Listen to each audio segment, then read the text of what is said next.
actually, I have an angel Mark I wanted to connect with and my parents about my health. Okay, so more specifically about healing and... Yeah. Okay.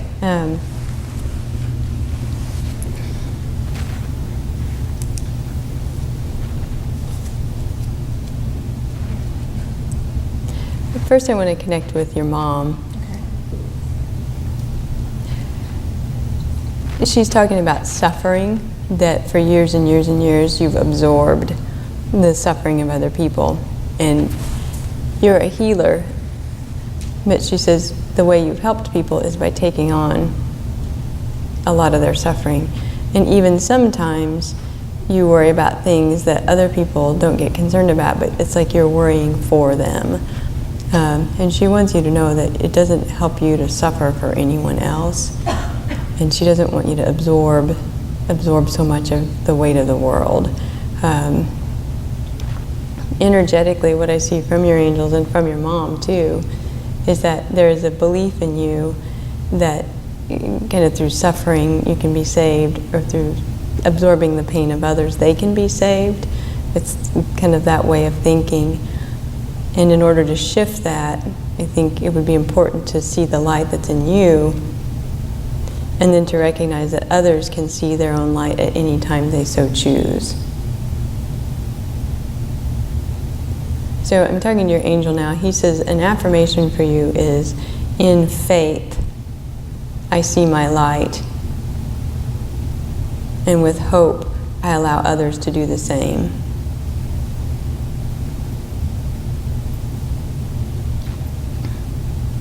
So there's a part of you that doubts that, and this is the moment when you forever release that doubt, because you see your own light and you trust that others can come into their lights too. And they will.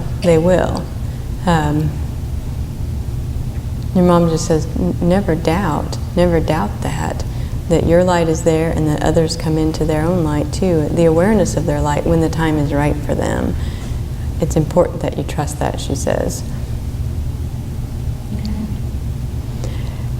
It's changing, it has to change. Your mom says you've got to think differently, in that you feel so deeply and you feel so much. And she wants you to feel so deeply and feel so much joy and so much hope and so much love, and that changes your experience for the good and forever too. Everything, she says you have all the tools and all the equipment you need. Rather than using all the tools to build a mansion, you kind of build yourself a shed. And she says you've got all the material, now start building and using your mind as a means to experience peace and healing instead of worrying and the fear and the frustration. It's just using your mind in a different way is what she wants you to do. She's saying that again, you have all the tools, you have all the tools, you have all that you need. It's just trusting it and accepting it would be the best thing to do. She shows me the kitchen. Everything you need in the kitchen is there to cook whatever you want. It's just up to you to decide what it is that you want to make. It's all inside you. It's all right there to do it. Just be very conscious as to what you're making by understanding how you're thinking and what you truly believe. But there have been lifetimes worth of absorbing the suffering and the worry and feeling the fears for others. And I think that's part of what the struggle may be about. And this is the time just to say, I trust, and in faith, I see the light. Faith is a big word, and your mom is using that word several times.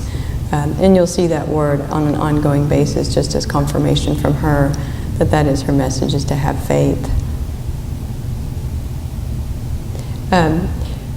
She's also talking about having an open house. So much of you is so open-hearted all the time that oftentimes there isn't an opportunity to withdraw. And she says sometimes it's okay to be in silence or to pull away and to not be engaged, and you can still be loving, even if you're not opening all the doors and the windows and inviting everybody in. You don't always have to be an open house, she says. There was a Betty or a Bonnie who was connected with her or connected with your family. that she's recognizing or remembering. Who's there with her? It's an older lady.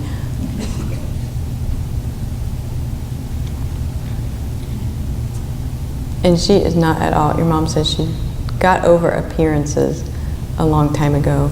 She's so strictly concerned with what's in the heart and wants you to be concerned with that and that only.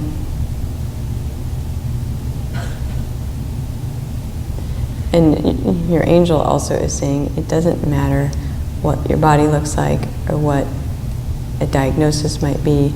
None of those things matter. If your heart is free and if your heart is light, then you're healed. So healing is about the heart rather than about the body first. It's the heart first, and then everything else falls into line. It's always about love first, he says.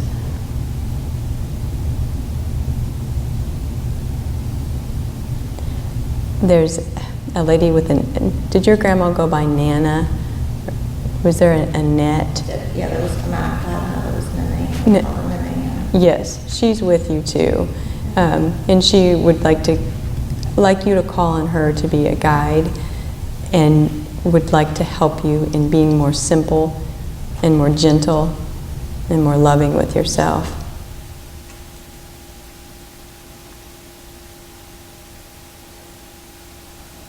You've got to slow yourself down a lot too. She said, just be simple. Things are very simple.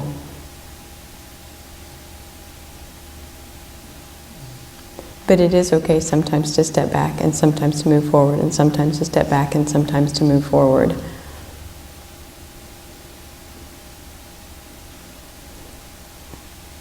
In the late 1960s, your mama showed me 1968, 1969, 1970, that era in time. Was there a lot of unrest or a lot of change going on in your family during that phase? That's when I got married. Okay.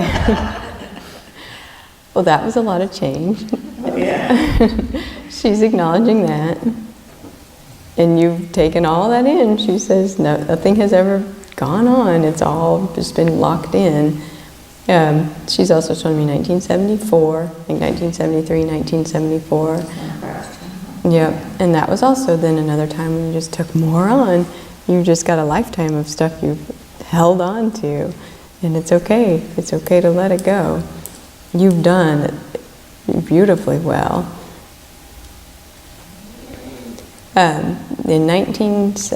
She's skipping ahead. 1987, there were a lot of changes in your family during that time too. I think it has to do with your workload. Around that time, like in the late 80s, did you start a job or make a job transition or where you were going? Yeah, she says again, that was more work you put on yourself. You've just been working and working and working and working. And any time now you can take a rest. If only. No, you can. But I was really concerned about, I had a lot of trouble with my back. Mm-hmm. That's what I really wanted help with them for. Is it permanent? What am I supposed to do? What are they telling me? Yeah, think differently about it. And it's true though, that's really the only thing you can do. Because if you do a surgery or take more medications and you still think the same way about it, it hasn't changed it.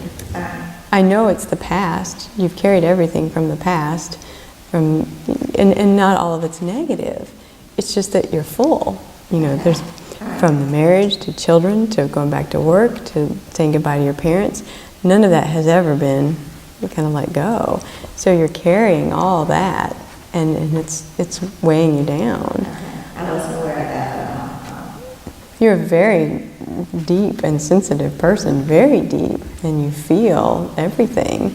And that's what your mom is talking about. And I think sometimes the things you feel with your children or with your husband, you're feeling way more than what they feel in their own experiences. So, if somebody says if your husband gets a little bit of a criticism at work, he may let it go. But if he tells you about it, you feel hurt for him. And that's what you've held on to for so long. So what this is about, and again what Mark, your angel, is saying is you've got to see love first and think of that and hold that, and then everything else will fall into place with your spine and the alignment that's there. I know part of it too though is the mindset that I got to take everything on for everybody else to protect them and to save them, and there's very much that mama bear kind of energy. Okay, I know what they're talking about. Okay. Now the light bulb went off. Yeah. And when you change that, then you realize that you don't have to carry this weight anymore. And then you're free. But only you can, it's what Jesus said, put down your cross and follow me. Jesus says, put down your cross. There's no reason for suffering or any of that anymore. And follow me, that's love. Just be in line with love all the time, and your back will line up. It really will. Again, you can use your depth of emotion to carry heartache and burden, or you can use that emotional depth to feel profound joy and tremendous faith.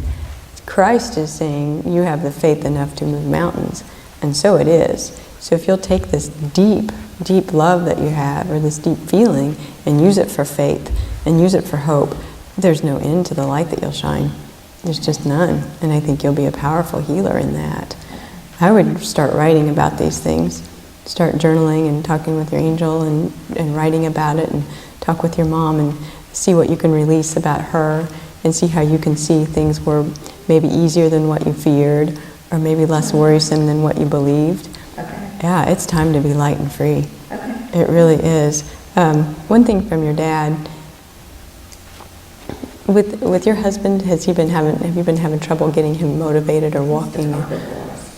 Oh, so you were carrying around a lot from that. Yeah. Has it been hard to get him to, whenever you do need to, when you were first going through that experience, was he not cooperative, or was he not helping out on that situation? And you've carried that, and your dad says just walk away.